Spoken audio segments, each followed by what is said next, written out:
အားလုံးပဲမင်္ဂလာပါရှင်ဒီနေ့ကတော့ challenge လေး join လုပ်မှာဖြစ်ပါတယ်အခုတော်တော်လေး challenge challenge လေး join လုပ်နေလို့ပေါ့နော်ဘာဖြစ်လို့စမှမို့လဲ join လဲဆိုလို့ရှိရင်တက်နေတဲ့ major အင်္ဂလိပ်စာပြီးသွားလို့ဆိုရင်မိခင်ဘာသာစကားမြန်မာစာပြီးရင်လောလောဆယ်တက်နေတာကကြတော့တရုတ်စာအဲ့တော့ join လုပ်လိုက်တာပါဆိုတော့အတန်လေးတော့သိခံပြီပါမှားပါသွားရင်လည်းတောင်းပန်ပါတယ်ကြိုပြီးတော့ဆိုတော့စလိုက်ပါမယ်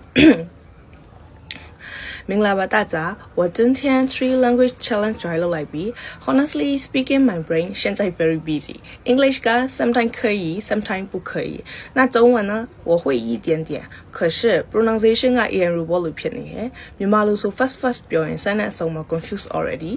可是 challenge ဆိုတာ try 对吗每天 little improve လုပ်မယ်有的时候 language တွေက miss ဖြစ်သွားပြီ what am I saying ဖြစ်ပေမဲ့ fun also if you memorize everything I say 恭喜if not it's okay 因为 even sometime 我自己不明白哦我မပါဘူးကွာနဲ့ကိုတော့我ထည့်လိုက်တာ因为 even sometime even me sometime 自己不明白ယူတော့မယ်3ဘာသာနဲ့ဘာဒီမှလည်းမသိမပြုံးစိတ်ညစ်နေတဲ့စိတ်တက်ကြနေတဲ့လူငယ်တွေအားလုံးကိုကြည့်လိုက်ဘာလို့နေလဲသိလားတရုတ်စာတင်နေမပြုံးနင်တို့စိတ်တက်မကြချင်မတင်နဲ့